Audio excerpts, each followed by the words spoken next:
Assalamualaikum warahmatullahi wabarakatuh. Halo teman-teman, apa kabar? Kami dari kelompok 10 akan membahas mengenai sistem limfatik, imunitas, dan sistem endokrin. Selamat menyaksikan. Nah, di kelompok 10 ini materi pertamanya ada Anda Resa Putri Wulandari dengan NPM 1811060217. Yang kedua ada Melisa Fitri dengan NPM 1811060114. Dan saya sendiri Nimas Ayu Nurdianingsi dengan NPM 1811060171. Dan yang terakhir ada Nita Salsabila yaitu dengan NPM 1811060285. Oke, untuk materi yang pertama akan dijelaskan oleh Saudari Andaresa Putri Wulandari, dan pemateri kedua akan dijelaskan oleh Melisa Fitri, dan materi yang ketiga akan dibahas oleh saya sendiri Dimas, dan yang terakhir itu mengenai sistem endokrin akan dijelaskan oleh Saudari Nita Salsabila. Kepadanya dipersilakan. Assalamualaikum. Di sini saya akan menjelaskan yang materi pertama, yaitu fungsi sistem limfatik. Ada beberapa macam dari fungsi sistem limfatik ini. Yang pertama, untuk mengembalikan cairan dari protein dari jaringan ke dalam sirkulasi darah. Yang kedua, untuk mengangkut limfosit dari kelenjar limfe ke sirkulasi darah. Yang ketiga, untuk membawa lemak yang sudah diemulsi dari usus ke sirkulasi darah. Yang keempat, untuk kelenjar limfe menyaring dan menghancurkan mikroorganisme dan untuk menghindarkan penyebaran organisme dari tempatnya masuk. Nah, di sini ada beberapa organ-organ limfatik, yaitu yang pertama ada sumsum merah. Di sini untuk mencakup jaringan yang menghasilkan limfosit saat ia akan dilepaskan dari sumsum merah tersebut. Nah, sel-sel limfosit ini masih akan identik. Lalu yang kedua ada nodus atau bisa juga disebut dengan kelenjar limfe, yaitu organ yang berbentuk kacang atau oval dan terletak di sepanjang pembuluh limfenya. Nah, fungsi nodus limfe ini yaitu sebagai filtrasi dan fagositosis dan proliferasi limfosit. Lalu yang ketiga ada organ limpa. Nah, organ limfoid terbesar yang berwarna ungu tua terletak di sebelah abdomen di daerah hipogastrum kiri dan di bawah iga 9, 10, dan ke-11. Nah, fungsi limpa ini yaitu sebagai fagositosis, sebagai cadangan darah, sebagai respon imun, dan sebagai eritropoiesis. Nah, yang keempat ada timus. Timus ini adalah tempat di mana limfosit ini berkembang menjadi sel T, atau fungsinya hanya sebagai pematangan limfosit T. Nah, letaknya ini berada di bagian atas mediastinum belakang internum. Nah, yang kelima ada tonsil. Nah, tonsil ini adalah organ limfoid yang paling sederhana. Kedua tonsil ini terdiri dari atas jaringan limfe. Letaknya ini antara dua tiang causes dan fungsinya untuk melawan infeksi pada saluran pernapasan bagian atas faring. Nah, itu tadi adalah beberapa organ dan fungsi-fungsi dari organ limfatik. Nah, di sini ada daya tahan tubuh spesifik dan non-spesifik, terbagi menjadi 3 bagian, yaitu yang pertama ada sistem imunitas manusia terdiri dari organ limfatik primer seperti sumsum merah, kelenjar timus, dan organ limfatik sekunder seperti limpa, nodus limpa, dan juga tonsil. Lalu yang kedua, di dalam tubuh sistem tersebut dapat mengenali dan membedakan materi-materi asing yang berasal dari luar tubuh seperti ular, bakteri, dan virus. Lalu yang ketiga, mekanisme pertahanan tubuh dibedakan menjadi 2 bagian, yaitu respon spesifik dan juga respon non-spesifik. Baiklah, saya akan melanjutkan materi selanjutnya, yaitu pertahanan tubuh non-spesifik. Nah, respon non-spesifik ini meliputi pertahanan fisik dan kimia terhadap agen infeksi dan agar tidak dipengaruhi oleh infeksi sebelumnya. Nah, di mekanisme pertahanan tubuh non-spesifik ini terdapat dua lapisan. Yang pertama, pertahanan tubuh lapisan pertama dan kedua. Nah, untuk yang lapisan pertama ini ada kulit dan membran mukosa, kemudian ada sekresi alami dan bakteri alami.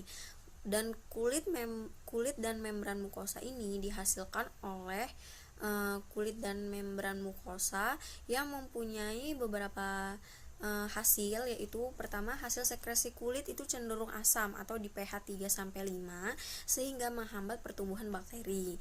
Dan di dalam tubuh itu ada sebum ya atau minyak, dan itu berfungsi untuk menghambat pertumbuhan bakteri. Yang kedua ada mukosa lambung yang mengandung enzim HCl atau larutan HCl itu untuk membunuh mikroorganisme.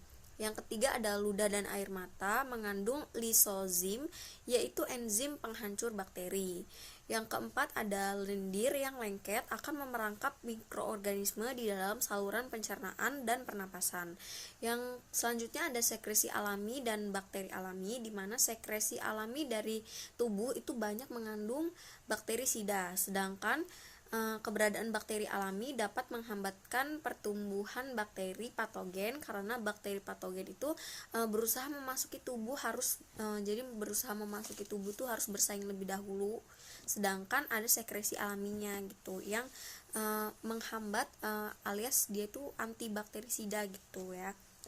Selanjutnya ada pertahanan tubuh lapis kedua, itu terdiri dari fagositosis, yaitu sel darah putih yang mampu menelan dan menghancurkan mikroba atau materi asing yang beracun, di mana fagositnya itu akan menelan mikroba tersebut ke dalam vakuolanya. Yang kedua ada sel natural killer atau sel NK, yang merupakan sel pertahanan, mampu membunuh sel-sel kanker serta sel tubuh yang terinfeksi virus sebelum diaktifkannya sistem kekebalan tubuh pada manusia. Yang ketiga ada protein antimikroba, di mana dia ini protein antimikroba itu membantu pertahanan lapis kedua dengan cara yang pertama merangsang fagosit untuk lebih aktif, yang kedua memicu fagosit menuju lokasi terjadinya infeksi, yang ketiga menghancurkan membran mikroba yang menyerang tubuh manusia. Selanjutnya mekanisme pertahanan tubuh spesifik, di mana ada sel-sel yang berperan. Yang pertama ada sel limfosit B atau sel B. Dia ini menghasilkan dua jenis sel fungsional. Yang pertama ada sel plasma, ada 5 jenis, yaitu ada IgA, itu ditemukan pada ASI dan saliva untuk mencegah antigen menembus membran epitelium. Yang kedua ada IgD, itu dibuat oleh sel B dan ditampilkan pada permukaannya untuk mengaktifkan sel B ketika ada mikroorganisme yang masuk ke dalam tubuh. Selanjutnya ada IgE, itu ditemukan dalam membran sel untuk memproteksi serangan parasit. Yang keempat ada IgG, itu antibodi yang paling besar di dalam tubuh. Fungsinya itu untuk mengaktifkan protein komplement dan makrofag. Yang terakhir ada IgM, itu berfungsi untuk merangsang fagositosis dan mikroorganisme oleh makrofag. Selanjutnya ada sel B memori, di mana itu berfungsi cepat dalam merespon pemaparan antigen sebelumnya dan distimulasi produksi sel plasma untuk menyekresi antibodi. Yang selanjutnya ada limfosit T atau sel T, di mana ada 4 jenis limfosit T dengan fungsi yang berbeda-beda. Yang pertama ada sel T memori, di mana dia ini memberikan imunitas setelah ancaman dinetralkan dengan perantara sel yang akan merespon secara cepat terhadap paparan antigen yang sama lainnya. Jadi ketika misalnya kita kena virus corona, itu ketika sudah netral, kita sudah dinyatakan negatif dari corona, itu maka sel T memori ini tetap bertahan di dalam tubuh kita. Jadi ketika kita itu terpapar virus corona lagi, itu tubuh bisa menetralkan sendiri gitu dengan sel T memori ini. Jadi ancamannya itu tetap akan dinetralkan dengan perantara sel yang akan merespons secara cepat. Selanjutnya ada sel T sitoksik, berfungsi untuk menghasilkan racun untuk menghancurkan mikroba. Selanjutnya sel T helper, di mana sel ini tuh mampu mengenali fagositosis atau fagosit ya, dan merancang sel B untuk bereplikasi supaya aktif dalam proses kekebalan. Yang terakhir ada sel T supresor untuk menghasilkan limfosit T dan B yang aktif dan membatasi efek yang kuat yang berpotensi untuk membahayakan respon imunitas tubuh. Nah, berikut adalah kelainan-kelainan pada sistem limfatik atau sistem imun, yaitu ada 1 AIDS atau AIDS. Yang kedua ada autoimunitas. Yang ketiga ada alergi. Baiklah, materi selanjutnya akan disampaikan oleh pemateri ketiga.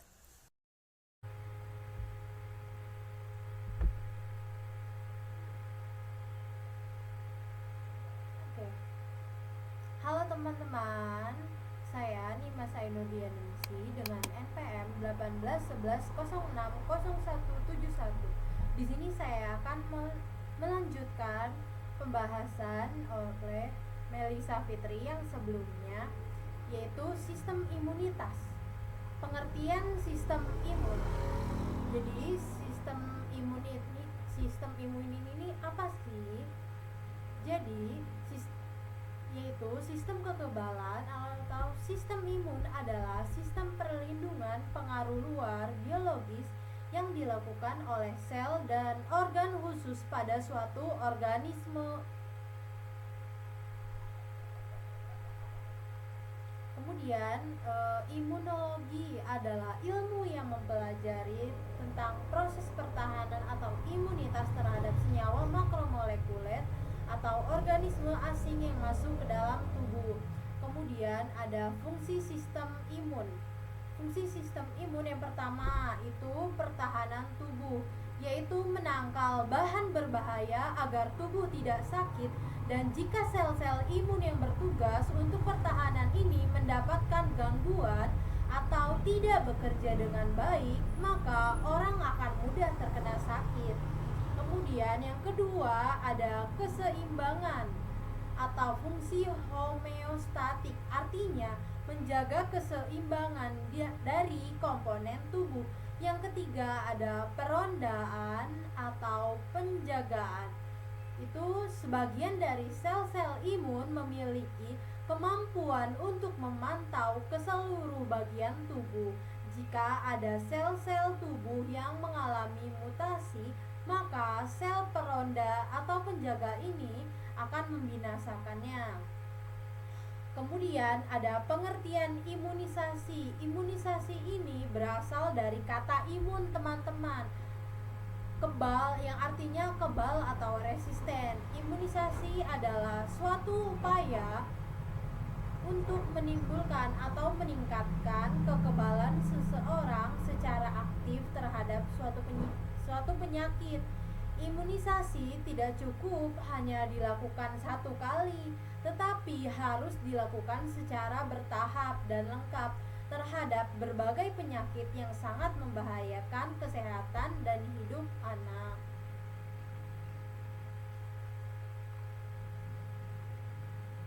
Imunisasi ini biasanya lebih fokus diberikan kepada anak-anak karena sistem kekebalan tubuh mereka masih belum sebaik orang dewasa, sehingga rentan terhadap serangan penyakit berbahaya. Nah, selanjutnya itu ada tujuan dari pemberian imunisasi. Tujuan umumnya yaitu menurunkan angka kesakitan, kematian, dan kecacatan akibat penyakit yang dapat dicegah dengan imunisasi. Tujuan khususnya yang pertama adalah tercapainya target Universal Child Immunization atau UCI, yaitu cakupan imunisasi lengkap minimal 80% secara merata pada bayi di seluruh desa atau kelurahan pada tahun 2014.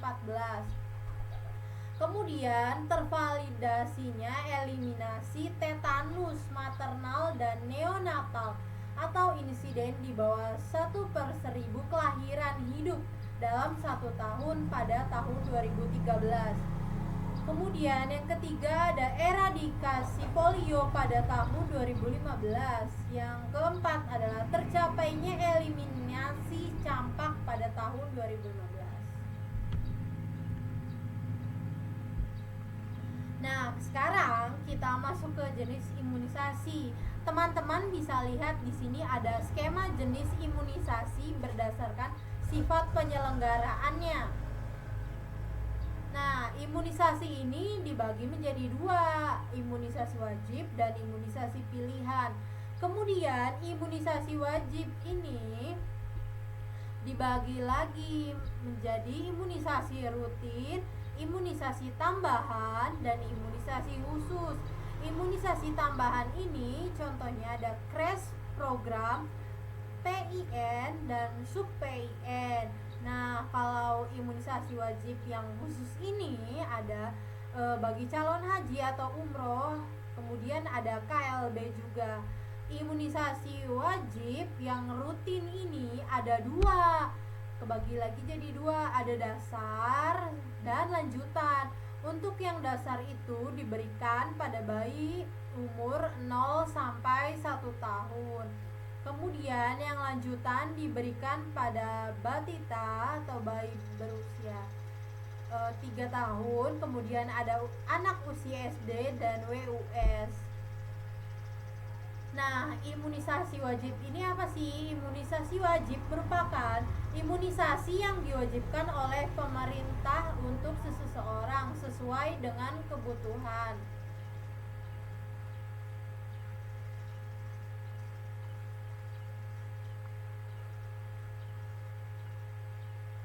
Sesuai dengan kebutuhannya dalam rangka melindungi yang bersangkutan dan masyarakat sekitarnya dari penyakit menular tertentu. Imunisasi wajib ini terdiri dari imunisasi rutin dan imunisasi rutin, tambahan, dan khusus yang sudah dijelaskan tadi. Jadi imunisasi rutin itu apa? Imunisasi rutin merupakan kegiatan imunisasi yang dilaksanakan secara terus-menerus sesuai jadwal. Diberikan kepada bayi di bawah umur 1 tahun, wanita usia subur atau WUS, yaitu yang berusia 15 sampai 39 tahun, termasuk ibu hamil dan calon pengantin. Imunisasi rutin ini terdiri dari dasar dan lanjutan. Imunisasi dasar adalah pemberian imunisasi awal untuk mencapai kadar kekebalan di atas ambang perlindungan. Nah, di sini ada jenis imunisasi dasar, teman-teman. Yaitu yang pertama ada vaksin BCG, itu merupakan vaksin beku kering yang mengandung Mycobacterium bovis hidup yang dilemahkan. Indikasinya untuk pemberian kekebalan aktif terhadap tuberkulosis. Untuk cara pemberiannya di sini sudah dijelaskan ya, teman-teman silakan dibaca. Efek sampingnya 2-6 minggu setelah imunisasi BCG, daerah bekas suntikan timbul bisul kecil. Kemudian penanganan efek sampingnya, apabila ulkus mengeluarkan cairan perlu dikompres dengan cairan antiseptik. Kemudian apabila cairan bertambah banyak atau koreng semakin besar, anjurkan membawa bayi ke tenaga kesehatan. Kemudian ada vaksin DPT HB/HIV. Ini tuh digunakan untuk pencegahan terhadap difteri, tetanus, pertusis atau batuk kerjan, hepatitis B, dan infeksi Haemophilus influenza tipe B secara simultan.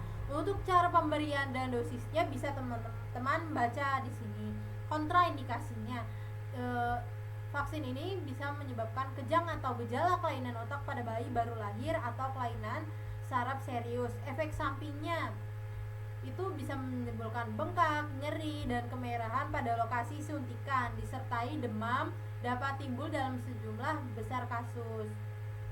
Penanganan efek sampingnya itu orang tua dianjurkan untuk memberikan minum lebih banyak ASI atau sari buah. Kemudian jika demam, kenakan pakaian yang tipis, dan seterusnya bisa teman-teman baca di sini ya. Kemudian ada vaksin hepatitis B. Nah, vaksin hepatitis B ini merupakan vaksin virus rekombinan yang telah diinaktivasi dan bersifat non-infeksius, berasal dari HBsAg. Kemudian cara pemberian dan dosisnya bisa teman-teman baca ya. Nah, kemudian ada kontraindikasinya, penderita infeksi berat yang disertai kejang. Efek sampingnya reaksi lokal seperti rasa sakit, kemerahan, dan pembekakan di sekitar tempat penyuntikan. Penanganan efek sampingnya, orang tua dianjurkan untuk memberikan minum lebih banyak, yaitu ASI. Jika demam, kenakan pakaian yang tipis. Bekas suntikan yang nyeri dapat dikompres air dingin. Jika demam yang dengan suhu tinggi dapat diberikan paracetamol. Kemudian bayi boleh mandi atau cukup diseka dengan air hangat. Kemudian ada vaksin polio oral. Vaksin polio trivalen yang terdiri dari suspensi virus poliomielitis tipe 1, 2, dan 3 strain Sabin yang sudah dilemahkan. Cara pemakaian dosisnya ada di sini ya teman-teman. Nah, efek sampingnya itu sangat jarang terjadi reaksi sesudah imunisasi polio oral ini. Setelah mendapat vaksin polio oral, bayi boleh makan, minum seperti biasa. Apabila muntah dalam 30 menit, segera diberi dosis ulang. Kemudian penanganan efek sampingnya, orang tua tidak perlu melakukan tindakan apapun. Kemudian ada vaksin inaktif polio vaksin. Itu tuh bentuk suspensinya injeksi untuk pencegahan poliomielitis pada bayi dan anak, imunokompromis, kontak di lingkungan keluarga, dan pada individu di mana vaksin polio oral menjadi kontraindikasi. Cara pemberian dan dosisnya bisa teman-teman baca. Kemudian efek sampingnya, reaksi lokal pada tempat penyuntikan seperti nyeri, kemerahan, endurasi, dan bengkak. Penanganan efek sampingnya, orang tua dianjurkan untuk memberikan minum lebih banyak berupa ASI. Kemudian jika demam, kenakan pakaian yang tipis. Bekas suntikan yang nyeri dapat dikompres oleh air dingin. Jika demam, berikan paracetamol 15 mg per kg BB setiap 3-4 jam. Bayi boleh mandi atau cukup diseka dengan air hangat. Kemudian ada vaksin campak. Deskripsinya vaksin virus hidup yang dilemahkan. Indikasi pemberian kekebalan aktif terhadap penyakit campak. Efek sampingnya, hingga 15% pasien dapat mengalami demam ringan dan kemerahan selama 3 hari yang dapat terjadi 8-12 hari setelah vaksinasi. Untuk penanganan efek sampingnya, orang tua dianjurkan untuk memberikan minum lebih banyak ASI. Jika demam, kenakan pakaian yang tipis, dan seterusnya seperti yang sebelum-sebelumnya ya teman-teman. Kemudian jenis imunisasi lanjutan. Imunisasi lanjutan ini merupakan imunisasi ulangan untuk mempertahankan tingkat kekebalan atau untuk memperpanjang masa perlindungan. Imunisasi lanjutan biasanya diberikan kepada anak usia di bawah 3 tahun atau balita, anak usia sekolah dasar, dan wanita usia subur atau WUS. Nah, yang pertama itu ada vaksin DT. Deskripsinya, suspensi kolodial homogen berwarna putih susu, mengandung toksoid tetanus dan toksoid difteri murni yang terabsorpsi ke dalam aluminium fosfat. Indikasinya, pemberian kekebalan simultan terhadap difteri dan tetanus pada anak-anak. Efek sampingnya, gejala seperti lemas dan kemerahan pada lokasi suntikan yang bersifat sementara dan kadang-kadang gejala demam. Penanganan efek sampingnya, orang tua dianjurkan untuk memberikan minum anak lebih banyak jika demam. Kenakan pakaian yang tipis, kemudian bisa diberikan paracetamol juga. Kemudian bekas suntikan itu dikompres air dingin. Lalu boleh mandi atau cukup diseka air hangat saja. Nah, kemudian ada vaksin TD. Deskripsinya, suspensi kolodial homogen berwarna putih susu mengandung toksoid tetanus dan toksoid difteri murni yang terabsorpsi ke dalam aluminium fosfat. Indikasinya, imunisasi ulangan terhadap tetanus dan difteri pada individu mulai usia 7 tahun. Kontraindikasinya, individu yang menderita reaksi berat terhadap dosis sebelumnya. Efek samping pada uji klinis dilaporkan terhadap kasus nyeri pada lokasi penyuntikan 20-30% serta demam. Kemudian yang selanjutnya ada vaksin TT. Suspensi kolodial homogen berwarna putih susu dalam vial gelas mengandung toksoid tetanus murni terabsorpsi ke dalam aluminium fosfat. Kemudian indikasinya perlindungan terhadap tetanus neonatorum pada wanita usia subur. Efek sampingnya jarang terjadi dan bersifat ringan seperti lemas dan kemerahan pada lokasi suntikan yang bersifat sementara dan kadang-kadang gejala demam. Penanganan efek sampingnya, bekas suntikan bisa dikompres air dingin. Kemudian anjurkan ibu minum lebih banyak. Nah, berikutnya ada jadwal imunisasi. Nah, yang pertama ini jadwal imunisasi dasar untuk bayi usia 0 sampai 11 bulan. Jadi pada bayi-bayi 0 sampai 7 hari diberikan imunisasi HBO. Kemudian ketika bayi 1 bulan itu diberikan imunisasi BCG dan polio. Ketika 2 bulan diberikan DPT, HBHIB1, kemudian polio 2. Dan pada usia 3 bulan diberikan DPT, HBHIB2 dan polio 3. Pada bayi usia 4 bulan diberikan DPT, HBHIB3, polio 4, IPV. Dan pada usia 9 bulan diberikan imunisasi campak. Nah, ini jadwal dari imunisasi lanjutan. Nah, ini tuh ketika bayi berusia 18 bulan atau 1,5 tahun itu diberikan imunisasi lanjutan berupa DPT, HB atau HIB. Kemudian diberikan imunisasi campak.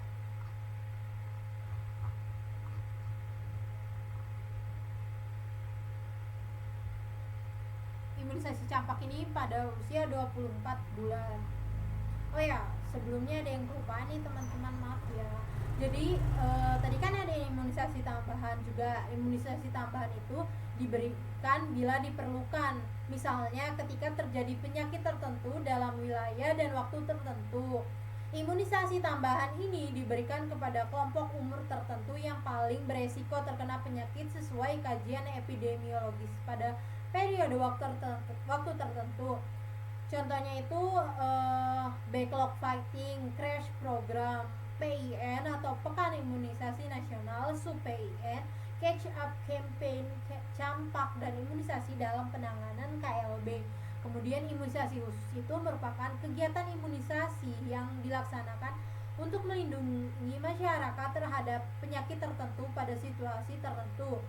Situasi tertentu ini antara lain persiapan keberangkatan calon jemaah haji atau umroh, persiapan perjalanan menuju negara endemis penyakit tertentu, dan kondisi kejadian luar biasa. Jenis imunisasi khusus ini antara lain terdiri atas imunisasi meningitis, meningokokus, imunisasi demam kuning, dan imunisasi anti rabies. Kemudian ada imunisasi pilihan.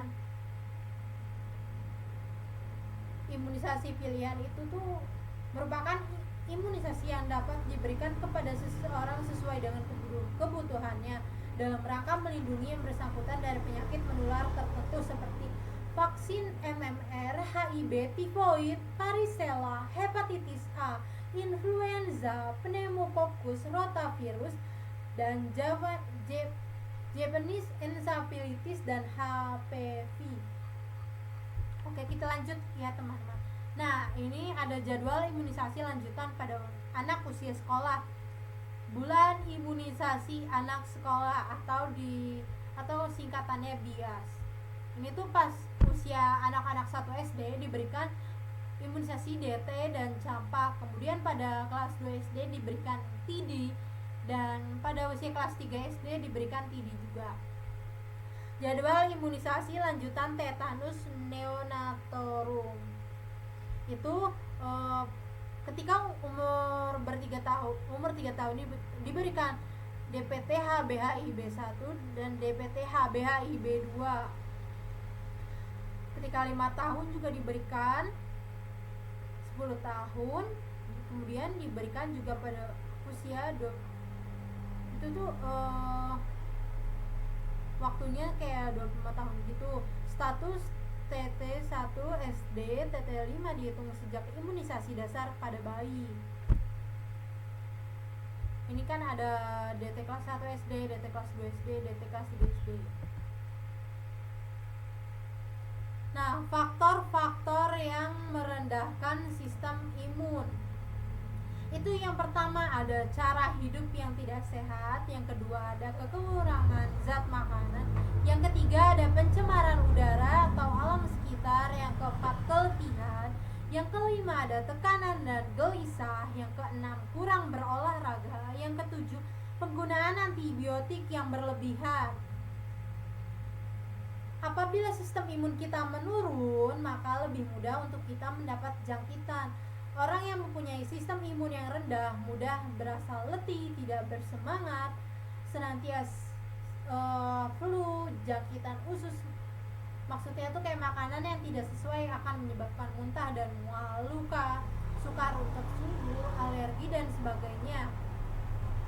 Selain itu, sistem imun yang tidak teratur juga boleh menyebabkan kecederaan pada sel. Nah, yang terakhir dari sistem imunitas itu ada penyakit akibat ketidakseimbangan sistem imun. Yang pertama ada Roseola infatum, itu suatu penyakit virus menular pada bayi atau anak-anak yang sangat muda. Itu tuh yang menyebabkan ruam dan demam tinggi. Roseola biasanya menyerang anak yang berusia 6 bulan sampai 3 tahun. Kemudian ada sindrom pipi merah atau parvovirus B19. Ini tuh umumnya dan hanya menimpa manusia, sekitar separuh orang dewasa pasti pernah terkena, mungkin selama masa kanak-kanak atau remajanya. Kemudian ada impetigo. Impetigo adalah infeksi kulit yang sering terjadi pada anak-anak, sering disebut pioderma. Impetigo umumnya mengenai anak usia 2-5 tahun. Penyebabnya adalah bakteri Staphylococcus aureus atau juga Streptococcus hemolyticus. Impetigo terdiri dari 2 jenis, teman-teman. Yang pertama ada Impetigo crustosa atau istilah awamnya cacar madu, merupakan kelainan yang terjadi di sekitar lubang hidung dan mulut. Ciri-cirinya yaitu kemerahan kulit dan lepuh yang cepat memecah sehingga meninggalkan keropeng tebal berwarna kuning serupa madu. Bila keropeng dilepaskan terlihat muka lecet di bawahnya. Kemudian ada impetigo bulosa atau vesicobulosa, itu cacar monyet atau cacar api istilah awamnya, yang sering terjadi di ketiak, dada, dan punggung. Cirinya yaitu kemerahan di kulit dan gelembung seperti kulit yang tersundut rokok, hingga dikenal dengan cacar api berisi nanah yang mudah pecah. Cacar api ini sangat mudah menular dan terlindas dari satu bagian kulit ke bagian lain jika terjadi pada bayi baru lahir. Kemudian ada cacar air, merupakan penyakit yang sering dijumpai pada anak-anak. Cacar air atau chicken pox disebabkan virus Varicella zoster. Virus ini menyerang kulit dengan membentuk luka atau lesi yang berisi cairan. Infeksi ini biasanya mengenai balita berusia 9 bulan ke atas, teman-teman. Kemudian ada batuk rejan, itu tuh sejenis campak namun berbeda. Virus penyebabnya hanya menyerang sekali seumur hidup. Meski virus penyebabnya berbeda, namun rubella dan campak atau maaf teman-teman, jadi batuk kerajaan ini menyerang anak-anak terutama di bawah umur 2 tahun. Batuk kerajaan juga dapat terjadi pada orang dewasa tetapi tidak berbahaya. Kemudian ada rubella, campak Jerman. Itu biasanya sekali seumur hidup.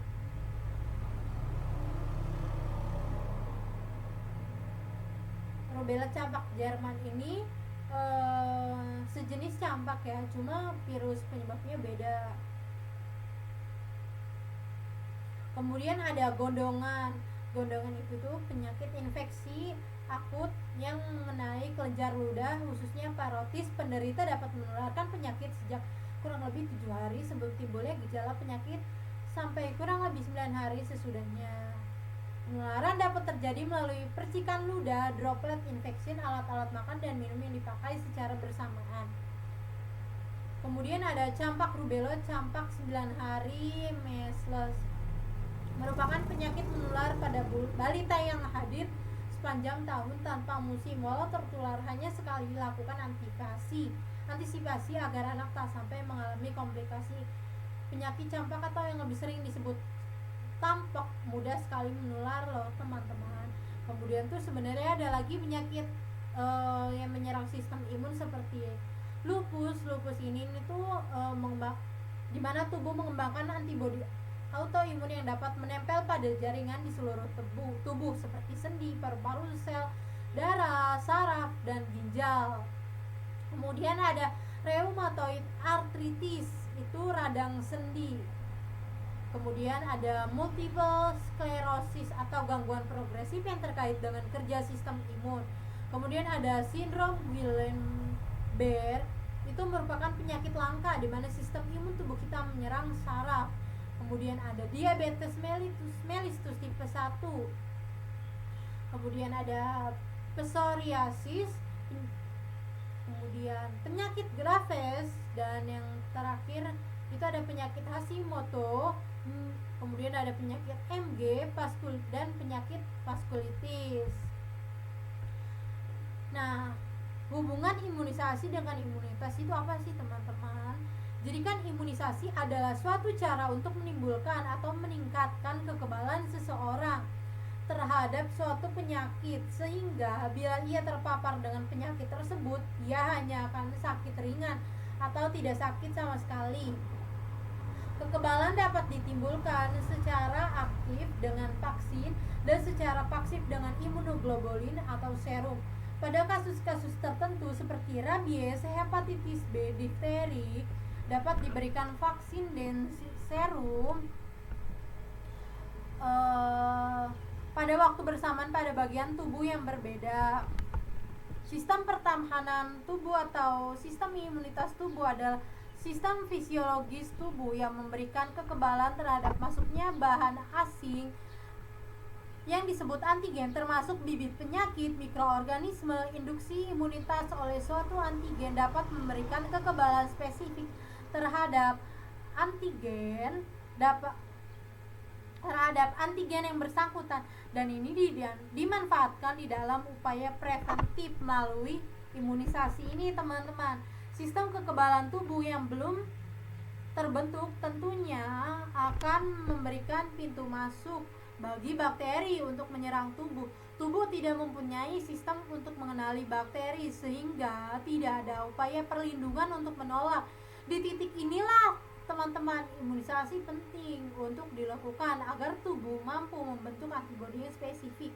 Dengan adanya imunisasi, maka tubuh mempunyai sistem perkenalan terhadap penyakit, sehingga sekaligus merangsang aktivitas antibodi jikapun ada benda asing masuk ke dalam tubuh semacam infeksi virus, maka harus segera dihancurkan oleh sistem kekebalan tubuh ini. Jadi hubungannya adalah imunisasi dapat meningkatkan sistem imunitas, dan imunisasi juga berperan sebagai tindakan preventif atau pencegahan terjangkitnya penyakit. Oke, sekian dari saya. Kurang lebihnya mohon maaf, dan materi selanjutnya yaitu mengenai sistem endokrin itu akan dibahas oleh saudari Nita Salsabila. Kepadanya dipersilakan.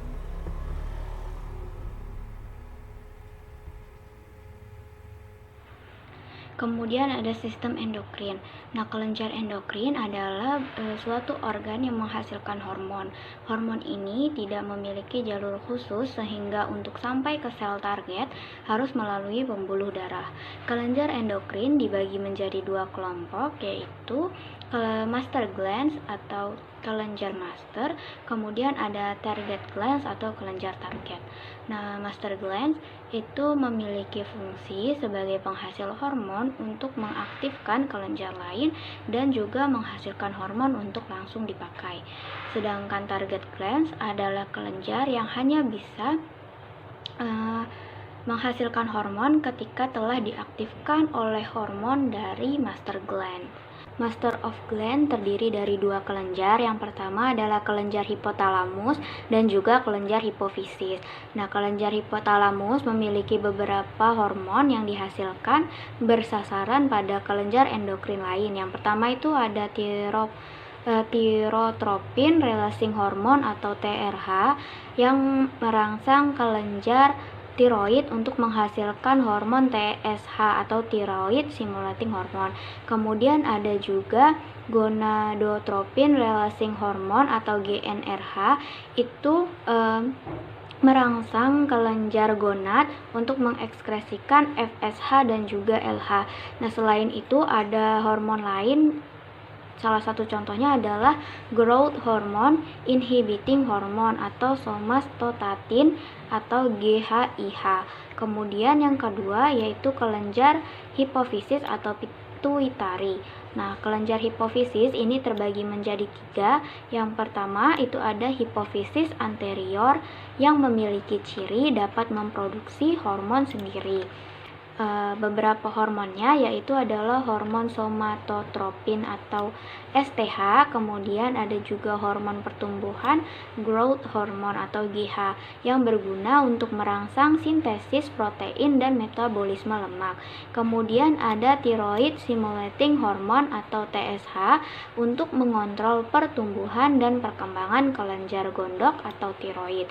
Kemudian ada adrenocorticotropic hormon atau ACTH itu untuk mengontrol pertumbuhan dan perkembangan aktivitas kulit ginjal dan merangsang kelenjar adrenal. Kemudian ada hormon prolaktin atau PRL, itu berguna untuk membantu kelahiran dan sekresi susu oleh kelenjar susu. Kemudian ada hormon gonadotropin, ini pada wanita. Follicle stimulating hormone atau FSH itu merangsang pematangan folikel dalam ovarium dan menghasilkan estrogen. Kemudian hormon LH itu mempengaruhi pematangan folikel dalam ovarium dan menghasilkan progesteron. Kemudian hormon gonadotropin pada pria. Yang pertama, hormon FSH itu merangsang terjadinya spermatogenesis atau proses pematangan sperma. Kemudian yang kedua, interstitial cell stimulating hormone atau ICSH itu merangsang sel-sel interstitial testis untuk memproduksi testosteron dan juga androgen. Kemudian yang bagian selanjutnya ada hipofisis tengah atau pars intermedia. Nah, ini terletak pada hubungan antara hipofisis anterior dengan hipofisis posterior.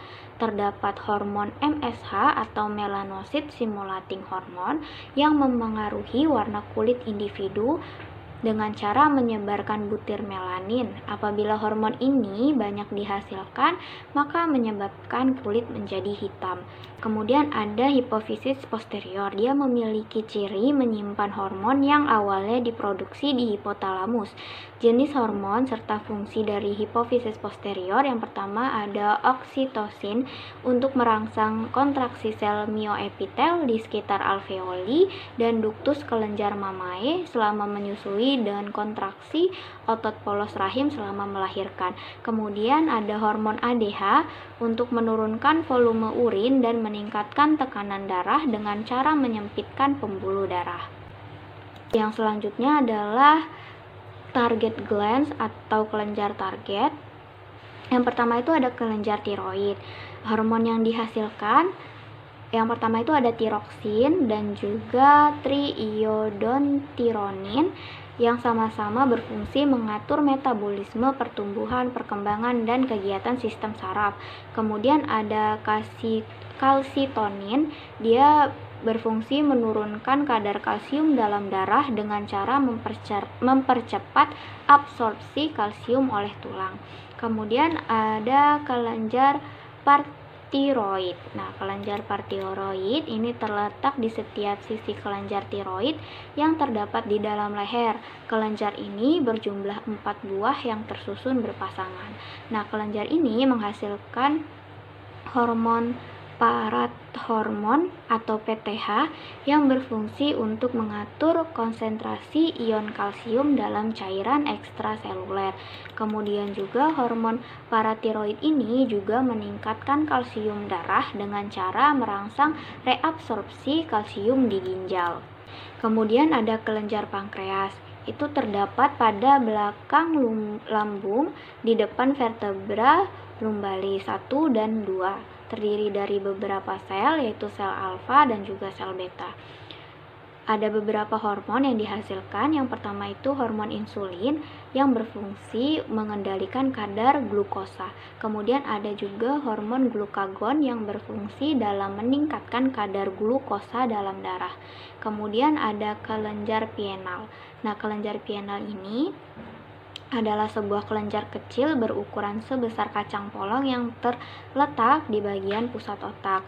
Nah, kelenjar pineal itu menghasilkan beberapa hormon, diantaranya hormon melatonin yang diproduksi tinggi saat intensitas cahayanya itu sangat rendah. Kemudian ada hormon serotonin itu diproduksi tinggi saat intensitas cahaya yang tinggi. Kemudian ada kelenjar adrenal atau kelenjar anak ginjal.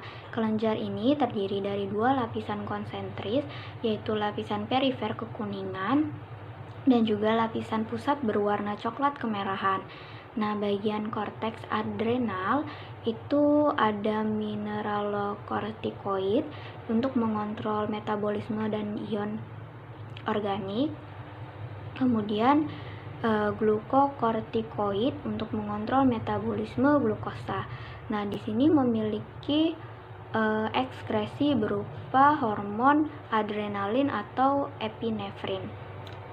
Kemudian ada beberapa kelainan pada sistem hormon. Yang pertama itu ada sindrom Cushing, di mana tubuh terlalu banyak menghasilkan hormon. Kemudian ada hipopituitarisme, di mana kekurangan hormon. Kemudian penyakit Addison, di mana kurangnya hormon dari kelenjar adrenal. Kemudian ada sindrom ovarium polikistik, itu terjadi karena tidak seimbangnya hormon ovarium pada wanita. Dan yang terakhir ada giantisme, di mana seseorang memiliki tinggi dan berat badan di atas rata-rata.